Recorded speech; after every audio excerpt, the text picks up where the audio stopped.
안녕하세요. 반갑습니다. 강사 고정욱입니다. 기사로 알아보는 보험 업권 전망, 이번 달엔 또 어떤 기사에 주목을 해야 될지 저랑 같이 살펴보도록 하겠습니다.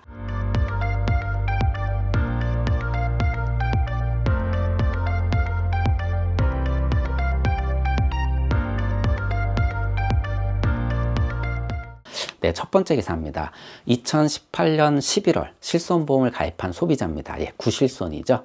병원 가서 치료를 받고 병원비를 청구를 했는데 보험사에서 111만 원을 지급하지 않았습니다. 지급하지 않은 근거는요, 본인 부담 상한 초과액은 우리가 지급할 의무가 없다라고 한 것이죠. 결국 소송까지 갔는데 2심에서 소비자가 이깁니다. 그 이긴 이유, 즉 승소한 이유는요, 바로 작성자 불이익 원칙에 의해서, 즉 다의적으로 해석할 수 있는 약관은 결국 소비자에게 유리하게 해석을 해야 된다라고 이제 이렇게 판결이 났는데, 이게 대법원서 뒤집어집니다.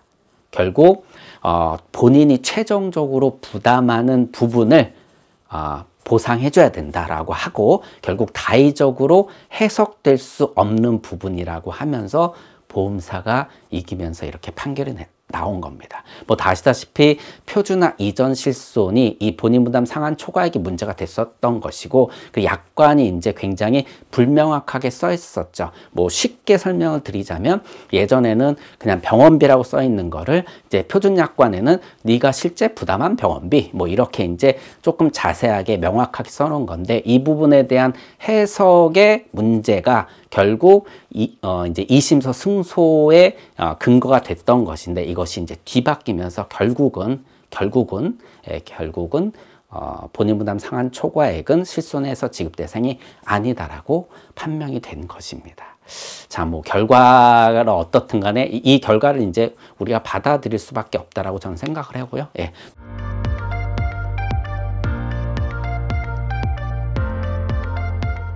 두 번째 기사는 이제 실손보험이 요번에 인상이 됐는데, 뭐 정말 깜짝 놀란 겁니다. 무려 94.7%가 인상이 된 거예요.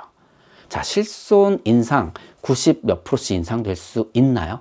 뭐 다 아시다시피 실손보험은요, 제2의 국민건강보험이라고 해서 굉장히 국민 생활에 밀접한 상품입니다. 우리가 뭐 자동차 보험도 의무보험으로서 인상 인하될 때 굉장히 파급 효과가 큰데, 실손보험도 그런 보험 중에 하나죠. 그래서 연간 25%를 한도로 올릴 수가 있습니다. 이렇게 초과해서 못 올리거든요. 그런데 뭐 50%, 70% 이렇게 올랐다라는 그런 이제 내용을 접할 수가 있는데, 이게 구실손이면 이해가 가죠. 뭐 3년, 5년 단위로 누적이 돼서 보험료가 인상이 될 수가 있기 때문입니다. 그런데 이번 이 기사 내용의 실손은요, 3세대 실손입니다. 1년마다 갱신이 되는데 무려 95% 가까이 오른 거죠.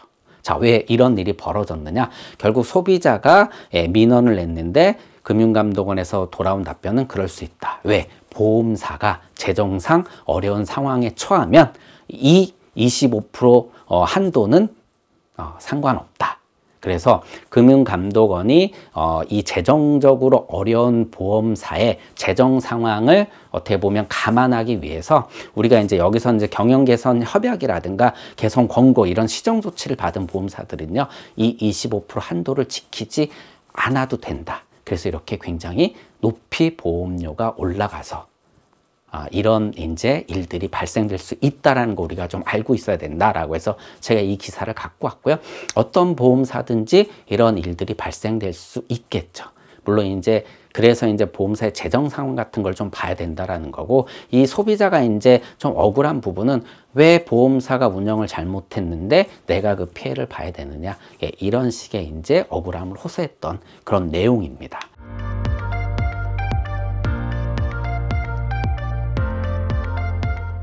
네, 다음 기사입니다. 다음 기사는 암보험 컨설팅을 할 때 도움이 될 만한 기사인데요.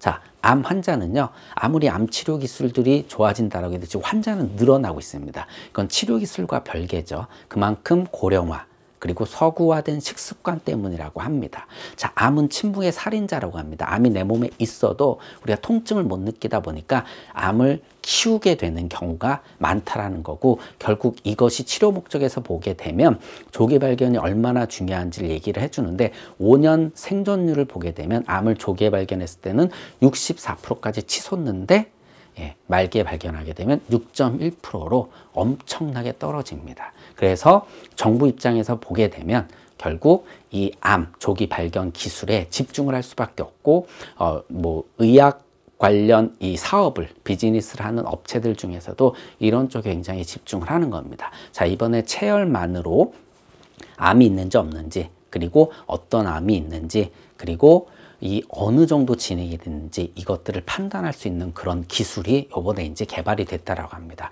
물론 이전부터 계속해서 이 부분에 집중을 해서 결국 정확도를 90% 넘게 올렸다라는 건데, 자, 이렇게 진단 조기 발견 기술이 발전된다면 그만큼 암보험을 빨리빨리 미리 가입을 해야 되고요. 그리고 우리가 표적 치료나 면역 치료 이런 것들, 또는 호르몬 이제 치료 같은 것들을 보게 되면 이 유전자랑 굉장히 밀접한 관계가 있습니다. 암은요.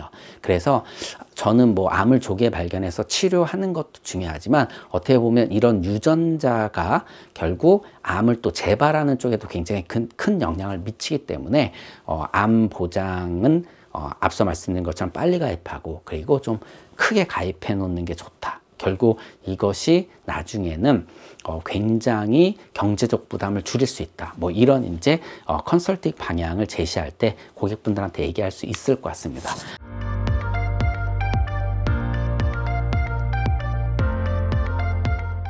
네, 다음 기사입니다. 다음 기사는요, 라이프 스타일 변화에 맞춰서 암보험도 컨설팅을 해야 된다. 자, 요즘 라이프 스타일, 고령화, 핵가족화, 그리고 1인 가구화죠. 다 아시다시피 뭐 가족을 꾸린다라고 해도 딩크족이라고 해서 자녀가 없거나 자녀를 갖는다라고 해도 한 명만 갖는 그러한 가족들이 많습니다. 이러한 스타일 변화를 갖는 그러한 가족 구성원들은 살아 생전의 보장에 굉장히 집중을 한다. 그래서 암보험 컨설팅할 때 첫 번째는요, 빨리빨리 가입해야 된다. 자, 빨리 가입하게 되면 당연히 보험료가 저렴해지고, 보험료가 저렴해지면 보장 금액을 크게 할 수가 있죠. 그만큼 오래 살다 보니까 암도 지속적으로 반복적으로 노출될 수가 있습니다. 그래서 보장 금액을 키우기 위해선 결국 보험료 가장 중요한데, 이런 부분들을 조기에 발견해서 크게 갖고 갈 수 있게 해야 된다. 자, 두 번째는 남녀.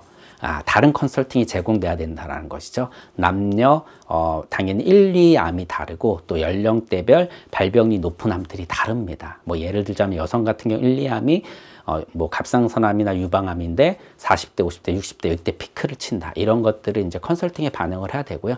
그리고 세 번째는 보험료 수준에 맞춰서 컨설팅이 다각적으로 제공돼야 된다. 즉 갱신형 보험과 비갱신형 보험 장단점이 있다 보니까 이 둘을 잘 조합해서 컨설팅을 한다면 좀 더 효율적으로 컨설팅을 할 수 있다는 거. 자, 마지막으로 최신 암 치료 트렌드를 반영을 해야 된다. 뭐 다시다시피 대표적인 게 요즘 입원보다 통원 치료가 많아지고 있죠. 그래서 대표적인 치료 방법 중에 하나가 뭐 중입자 치료고, 이런 중입자 치료 너무 좋은데 결국 비용의 문제로 이어질 수 있다. 그래서 이런 부분들을 컨설팅에 반영을 해야 된다. 특히 뭐 표적이나 면역, 앞으로는 뭐 크리스퍼 가이라고 해서 이제 DNA 유전자 조작 이런 치료까지 또 암에 이제 적용을 할 수가 있기 때문에, 암 치료에 적용을 할 수가 있기 때문에 이런 것까지 반영을 하고 계속적으로 우리가 트렌드를 쫓아서 소비자분들한테 안내를 해야 된다. 뭐 이렇게 이제 좀 정리를 할 수가 있을 것 같습니다.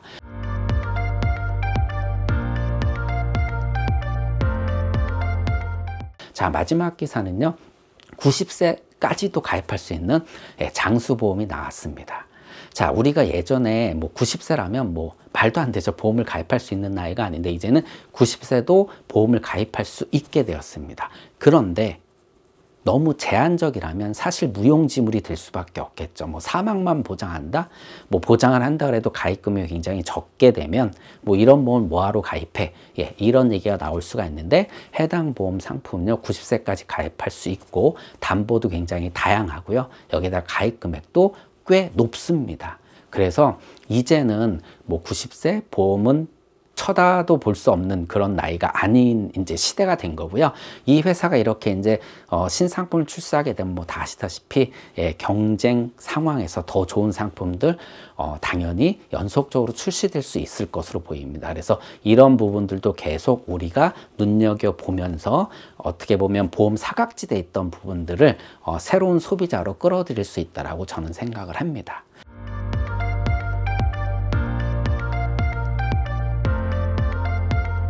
자, 이번 달 기사는 이렇게 마치도록 하겠습니다. 고맙습니다.